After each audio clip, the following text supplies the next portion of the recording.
Hello everyone, my name is John, I'm the Geeky Fanboy, and welcome back to Doctor Who Reviews. It's the first part of the series finale, The Legend of Ruby Sunday. Okay, so normally I would talk spoiler-free for most parts of the video. However, I don't think this time this will be possible because this is the series, first part of the series finale, and basically the entire plot of this episode is spoilers. If you want some quick spoiler-free thoughts, maybe I'm gonna say, alright, quite intriguing, some interesting surprises. It's a lot of setup, like there's not much in terms of questions being answered. Some stuff does get addressed, it has been mentioned throughout the series. However, this does feel very much like setup for what is going to come in the next episode. There are some good surprises there, some good character moments. I think some of the writing felt a little, dragged a little. Some moments were a little bit too long, were a little bit confusing or felt convoluted. However, overall, I thought it was alright. It had some good tense moments, and I feel it's good setup for what we'll see in the final episode. So that's basically it for spoiler-free thoughts. So here's your spoiler warning. I'm just gonna talk about the episode as it happened, just giving you some of my thoughts on some of the story beats and the character moments. So here's a spoiler warning. Go watch the episode and come back later. So let's talk about it. The Legend of Ruby Sunday. So this episode starts out with the Doctor and Ruby arriving at Unit. The thing I noticed, and I've noticed this in other episodes before, is we don't really see the Doctor and Ruby in the TARDIS a lot this series. We saw them in the TARDIS maybe once or twice.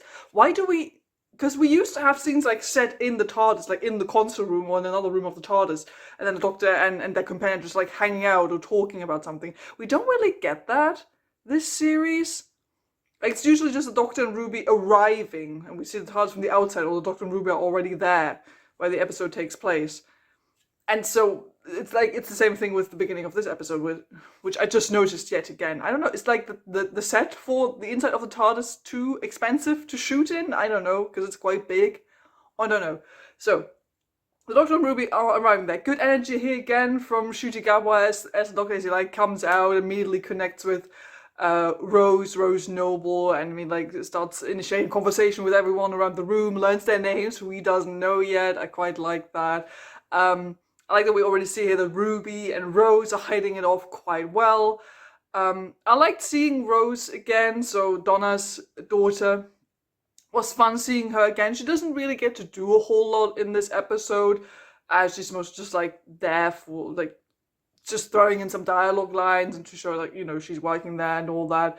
But I do like that maybe we get a potential friendship between her and Ruby, and if she's gonna turn up again occasionally, I wouldn't mind that. I think she's a fun character, and I don't know, I would love seeing her again.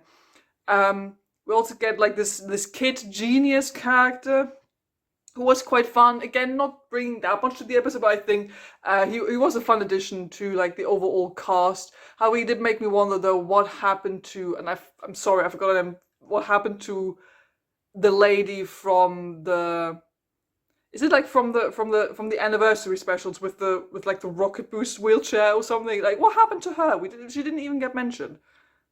I don't know, but yeah, the addition of the child genius, bit cliche, 13-year-old child genius, but they throw in there that it's because of a passing comet or something, which was fun, but it's alright, it works. And he does get some good dialogue moments, I think, with the Doctor and also with Kate. Speaking of which, Kate is back. I love Kate. We already met her this series during 73 Yards, where she talked to Ruby, but naturally, because none of that happened, her and Ruby have never met. But it's always fun, I think, to see Kate. I love seeing Kate, and we get some good moments from her throughout the episode, I think, which I will hit on in a minute. But I did love seeing her. I always think she's a good character to have around, an interesting character to have around. I love seeing her chemistry with the Doctor, with the different Doctors she's met now at this point. And she, like I said, she does get some good character beats as we go through the story. So the Doctor and Ruby arrive then, immediately in medias res almost. The Doctor is like, hey, there's this woman called Susan or whatever. She's like been following me around. Does he know her name? No, he doesn't know her name. He's like, yeah, there's this woman I keep seeing. She's been turning up everywhere around space, across space and time. Who is she? And Unit already on it, which I love. Like they make a bit of fun of the Doctor here, being like, yeah, of course we know who this is. Like we've been following her for ages. She's a tech billionaire genius. We're following all of them. Then little dick here at Elon Musk, which I loved. Yeah, I like that little moment of comedy there that they were already like, yeah, we know, Doc. We're not that oblivious to things. So that was fun. And immediately they're like, oh hey, her name is Susan, and the Doctor is like, oh, that's the name of my granddaughter. And what I thought was interesting then, because I hadn't really thought about it before, that not everyone knows about Susan. Like we, as the viewers, as the fans, of course, we know about Susan and how special she is to us as the viewers and to the Doctor, of course. But not everyone knows about Susan. Like we see Kate later mentioning that she didn't know that the Doctor had a granddaughter. And it's interesting because the Doctor doesn't really, like, I had never really thought about it. The Doctor doesn't really talk about Susan all that much. Like he doesn't, like sometimes, like very rarely, he like offhandedly mentions that he had a family at one point, but he never really talks about that he has a granddaughter, also like with a name, Susan. Like he doesn't really talk about her all that much. So yeah, it was kind of interesting to see like some reactions to that. And so we have this whole story with like the woman that keeps turning up, which was like this mystery box that's been going on for this entire series. You know, this woman that keeps turning up, and you know, I know RTD loves to do like his mystery boxes, and I didn't really. I liked that in the beginning of the series she was mostly just like there, but it wasn't acknowledged that it was the same person. It was sort of like something fun for the viewers to pick up. But then the show started, you know, pointing fingers at it, being like, oh, haven't, like some of the characters in the show being like, oh, haven't I met you before? So it didn't feel like that big of a thing now to have this reveal. Not really a reveal because we know that she's been turning up. I don't know. And we find out that she's this big tech mogul named Susan. Seemingly named Susan, who runs this tech company. So the Doctor is like sort of focusing on that, but then at the same time, and that felt a little bit that honestly felt contrived. The Doctor also throws in that, oh hey, there's another mystery woman we need to find out about, Ruby's mum. And I was like, why are we focusing on Ruby's mum now? We were talking about this Susan person. Why are we throwing in Ruby's mom now? I didn't really see how, because those two storylines didn't really feel connected up until this point. Like, not really, not at all. And then suddenly the Doctor is like, oh, let's focus on that other thing. And then they spend a lot of time focusing on that storyline with finding out who Ruby's mum is. And you're like, that Doctor, that Susan person, shouldn't we like focus on her, maybe? I don't know. I didn't really understand why the episode was then like veering into that direction, like suddenly focusing on Ruby's mom. I didn't really get that. Maybe the only reason for that is so that we have this scene at Ruby's place, because she like picks up the tape from her mom, and her mom then joins her at unit, leaving the granny at home with Mrs. Flood.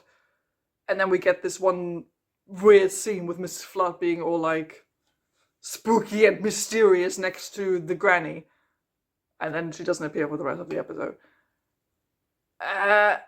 Felt very contrived, not natural at all. Like really just felt like the episode was trying to find some kind of reason to get Ruby's mum out of the house and get Mrs. Flood in there alone so she can have a weird moment.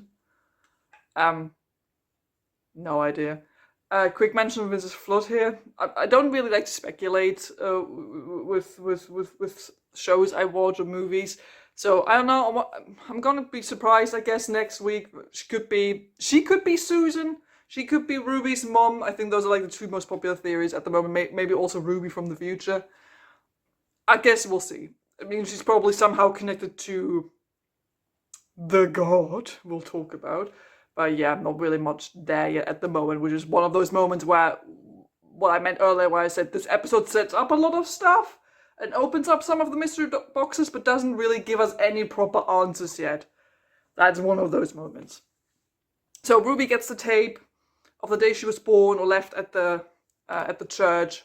Her mom joins her unit. Her mom joining her unit doesn't do anything. I don't mind the character of Ruby's mom. It just felt like in this episode, why is she here? What's she doing? Why she gets like 1 or 2 dialogue lines and then they take her away, literally. Again, I was like, this feels contrived. This feels unnatural. Why is she here? What's she doing? So Ruby gets the tape, and then we get this whole time window thing. Again, funny moment here because the doctor's like, hey, do you have any time travel technology? And Kate is trying to be like, no, you absolutely forbid us in the 70s to talk about, to invest in time traveling technology, and we've abided by that. We haven't done, it's 10 floors down. And I was like, yeah, of course they did that. So that was fun. And I love the doctor's reaction to the time window. He just laughs at it, it's just like taking the piss because he sees that it's just like not well put together at all, which was quite funny. But yeah, then we get this whole sequence with time window, which in and of itself was good. I thought had some good like tense moments, sort of like a bit of like sci-fi tech horror-esque moments as well. It felt a little dragged out, I have to say, because it's really like, oh, let's look at Susan's, not Susan, let's look at the mum's face, there it is, oh no, there it isn't, oh no, did anyone see the face, what happened with the face, why doesn't she want to see it? It's a lot of that, for like a long time, and you're like, yeah, okay, let's move on. So, yeah, it felt like it was dragged out a little, but it hit some good like emotional beats, especially also for Ruby, I think. So the VHS tape gets plugged into the time window, and we see this whole sequence. Looked cool, I thought, like not quite like a hologram, but like sort of like taking on the look of the VHS tape, but like scaled up, which was quite cool. The Doctor and Ruby just standing there in the middle, which was quite nice. And then everything like goes a bit wrong. We don't really see the face of Ruby's mom. Again, we don't really get any answers here. It's just the episode being like, hey, that's a mystery box we've been talking about, but we won't give you any definitive answers yet because that's probably what's going to be revealed in the finale, the final episode that we're going to see soon. So no real answers there. It's just like a person with a hood up pointing at this weird cloud that then starts to form, which the soldier disappears in. The second the soldier moved behind the TARDIS, we just knew he was dead, right? Any experienced Doctor Who viewer, I think, was like, yeah, he dead. The second he he backed behind the TARDIS, you were like, yeah, he dead. Yeah, he dead. Definitely.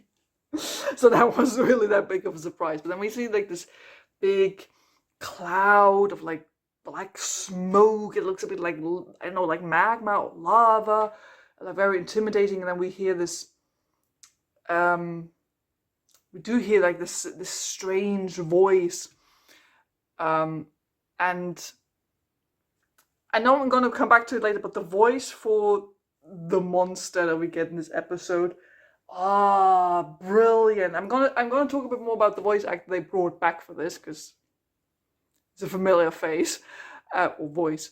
But yeah, creepy, brilliant, gave me shivers, and it sounded familiar, not because of the classic Who episode, I have to admit, but because of the Satan Pit. And Ruby's mum then also being like, oh, it's the Beast. And I was immediately like, the Satan creature from the Satan Pit. I was immediately thinking of that. I'm guessing on purpose, because the guy who voices Sutek also voiced Satan in the Satan Pit. And that's why the voice sounded familiar to me, because I rewatched that episode not too long ago, and I was like, oh, that sounds familiar. And then Ruby's mom was like, the Beast. I'm like, oh yeah, Satan from the Satan Pit. And I mean, that's a good connection as well, because, you know, Satan, like this satanic beast that we see in that episode like big myth surrounding that creature that's been there for a long time, sort of connected to death and destruction, and then this connection to Sutek that we see later, who's also like this god of death. Say voice actor. Neat little connection there. I quite like that. So yes, then we see this cloud where the soldier dies in. I do like Kate's reaction here. That we see her, that she's really dedicated to her unit, that she does really personally care about the safety of each of her soldiers. And I love how non-verbally it's communicated here, that not only she's upset but that she's also sort of angry with the doctor. Because he was like, oh, it's fine, just let him take a look, and she was against that, but then the soldier did as he was told and died. And now she just like gives him this look that says, this is your fault. And I love how this was non-verbally communicated. Also because it stood in good contrast to a scene that we got slightly before that, where Kate was like, oh no, you don't bring destruction or death or whatever, you bring joy and happiness. Like it's a good contrast here, because then Kate is sort of reflecting on what the doctor himself had said earlier, and then she's sort of like shifting there. It's a good character moment, I think, for Kate here, where you could really see what lies at the core of her character and how deeply she cares about a unit and the people who work there. That she's not above like blaming the doctor or being angry at the doctor for what's going on. And then we're shifting back towards the Susan plot again. We get a bit more with Mel. Mel's making a return as well. I love seeing her again, and good use of her, I think. She's like sort of undercover, working for Susan, amongst like the media team, or something like that. So like getting some intel on her, and then she comes back to unit to report. Love her chemistry with the doctor. That was great. You could immediately tell they're having some old chemistry. That is really nice to see. And then Mel is taking the doctor to see Susan, and then we get this. It's a short moment, but I liked it. Where Mel takes the doctor into the building where Susan is about to give her like big announcement to the United Nations, and you can just, again, it was mostly non-verbal.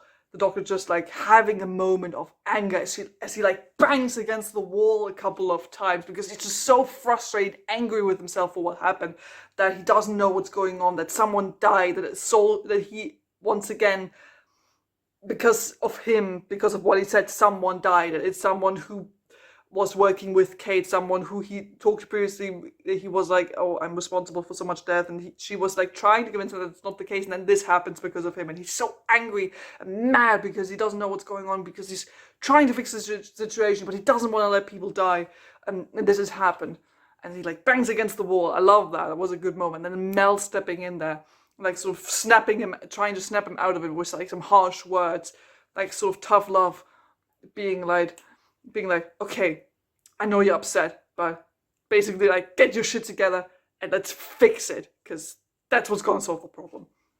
Good moment there. I thought that was really cool to see. So then the doctor gets to meet Susan, and you can immediately tell something's weird, in a sense of that he clocks that she's not like fully there, so to speak, because he makes this connection and he knows that she's been appearing everywhere across space and time, and he's like trying to talk to her, and he's saying like, are you having weird dreams? Are you dreaming about, being a hiker? Do you dream about being that painting, about being a blue lady, all that? And you can see how like in Susan's face, like something twists, and she's recognizing it. She knows what he's talking about, doesn't really have the time, or doesn't feel like ready to talk about it right now, but immediately you feel like, okay, no, she knows what's going on. And the doctor also realizes that something is going on. I think here they pretty much dismiss that Susan is his Susan. I think that's dismissed basically in this moment. I would argue though, it felt a bit weird that they dropped it here. Like they brought it in only to like drop it 3/4 through the episode, why would you tease that it's Susan, the doctor's granddaughter, and then it's not her, and it's immediately forgotten again? Like, why would you really do that if not next week or like in the next episode, in the finale, we're not gonna have a reveal about Susan?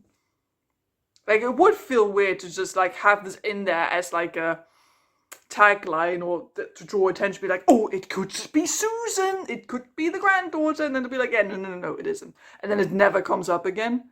That would be honestly kind of weird and, I don't know, clickbaity? Can you call it that? I don't know. I think you know what I mean. So I'm kind of curious as to see if they're gonna acknowledge that again, that maybe something is up with Susan, with the doctor's granddaughter. Maybe she's gonna come up again because they just threw this idea out there. And I'm gonna be honest, I'm not sure if I will like it if Susan does make an actual appearance after such a long time. I don't know, because Susan feels, Susan feels so special. Like, I feel like Susan should be kept for a really, really special occasion, not for like a normal series finale. I don't know. I'm not quite sure how I would feel about it if they do actually do like a this is the doctor's granddaughter reveal in the next episode. We'll see if that comes back.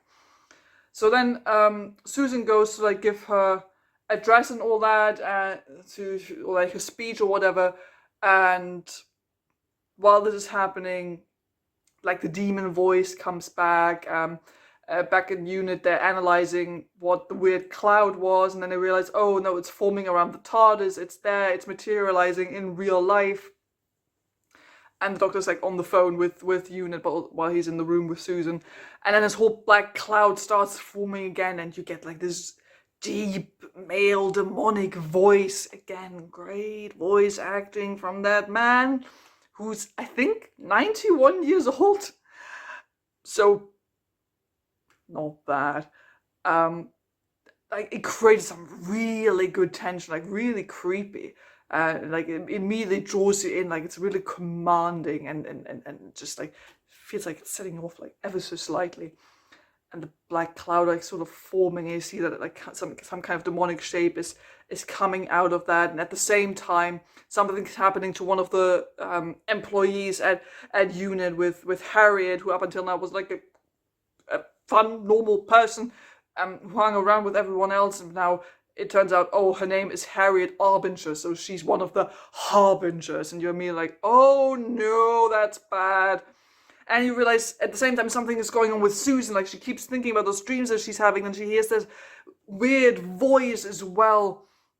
Like the teleprompter keeps changing, and there's this weird demonic voice talking about all the the toy maker and the maestro, like all the different weird gods, and then he names all the different names that he's had, and then it's revealed that the anagram that Susan's had up until now with like Susan, the TARDIS, and everything, it actually turns out to be Susan Tex, like Sutek, the god of death, and then we get this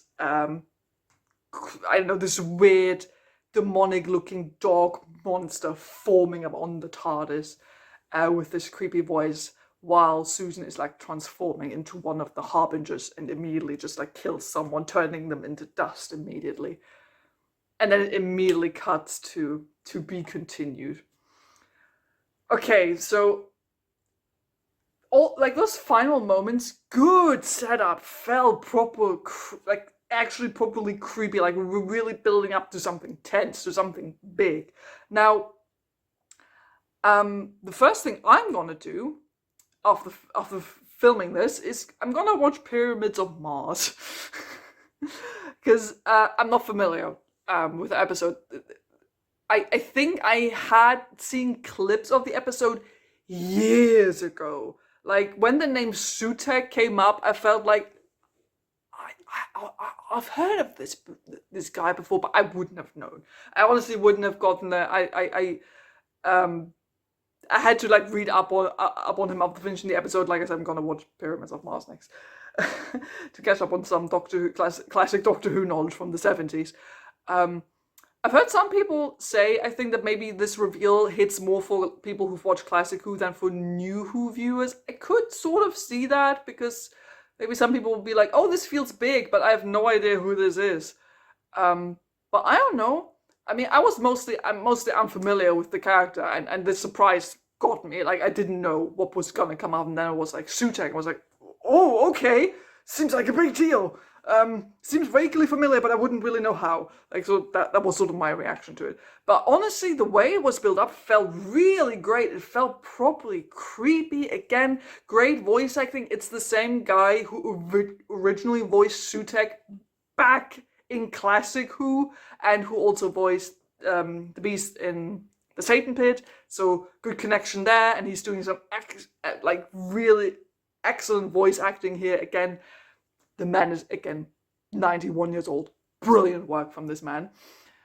It feels honestly really, really creepy, and it does feel like something big and very, very dangerous is now coming, and something the Doctor is gonna have a lot of trouble facing and defeating at the end of the day. I feel like the episode does build up to like a proper great big villain reveal where you do get the feeling, oh, holy okay, we're dealing with some big stuff here. Like, I do think it really gives you that feeling.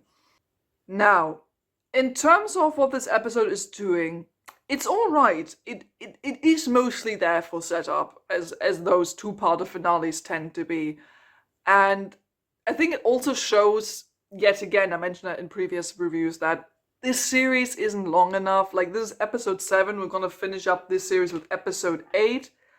It honestly, as someone who's watched this show like regularly for years now, it doesn't feel natural to already have the big finale now, to have a big villain now. You can just tell that not enough time has passed since the first episode of this series, and that we didn't spend enough time with just like Doctor and Ruby just hanging out, being on fun adventures. You can just tell that this series is not long enough, and I do hope, honest to God, I hope Disney and the BBC for the next series would be like, okay, we're gonna do at least 10 episodes for the next series, please. It has to be at least 10 episodes. Doctor Who just works that way, because we do need like these little filler episodes. It would be nice to have like 1 or 2 other two-parters maybe in there before the finale, to have some character-focused episodes, but also just to have some fun shenanigans episode, and then you can have like 1 or 2 special episodes. But this series was too short, and now we already have like this big villain reveal, and you can tell that you feel like everything is a bit like it was hurried, because you go in this episode being like, oh, okay, we're already doing like this really big God of Death thing. Like, it really much feels like that, and the series has set up so many mystery boxes and so many questions throughout the past like 6 or 7 episodes, and they're all being thrown in here now, and none of them are really being answered. Like, not really. Like, still don't really, like, I think the only one that's sort of explained is who this woman is, like, who Susan is that kept appearing. She's apparently just, like, a harbinger of Sutek. Like, that's it. But we still have, like, for example, this whole mystery surrounding who Ruby's actual, like, birth mom is. We have all of that. You know, who Mrs. Flood is, that's coming up as well. Like, there's still a bunch of stuff that needs to be explained, and none of that is really being explained to us in this episode. It really does feel like setup, and I'm just worried that it's gonna be too much. Like, that the next episode, the final episode of this series, has to do too much. It has to deal with too many plot beats or character beats that this series has been setting up. Like, the last episode, I think, of the series has to do a lot of heavy lifting to like really finish this series on a high and address everything, well, like most of the important questions that we've had throughout this series. I'm not saying this episode is bad. There are some good tension moments in there, and there's some good character moments as well. I'm just saying that you can very much tell there is more to this. Like, that, like, if you were on the rewatch for this series, or like for this series finale, you could theoretically maybe skip this episode and just go straight to the finale, because this is just like the setup. It's not really giving us that much in terms of plot, apart from it's Sutek. That's mostly what this is doing. Again, It has good character moments. I'm here for the Doctor, I'm here for Ruby, I'm here for the character moments, I'm here for Kate. It's all fun, it's all good. But also it felt a little dragged out. It felt like we weren't really getting any proper answers, even though like all the mystery boxes were sort of thrown in here without really doing much with them yet. So it really sort of depends on what the next episode, the final episode of the series, is going to do. And then we sort of have to look back how these two episodes like sort of line up next to each other. So that's it for my review of The Legend of Ruby Sunday. What are your thoughts on the opinion? Please do tell me down in the comments below if you have any thoughts and opinions on this episode or any of the previous episodes on this series. Beware of spoilers if you want to give out some theories, but in general, I would love to hear from you, so put something down in the comments below. Thank you so much for watching. Don't forget to like and subscribe if you haven't done already, and I'll see all of you next time for the series finale of Doctor Who. Goodbye.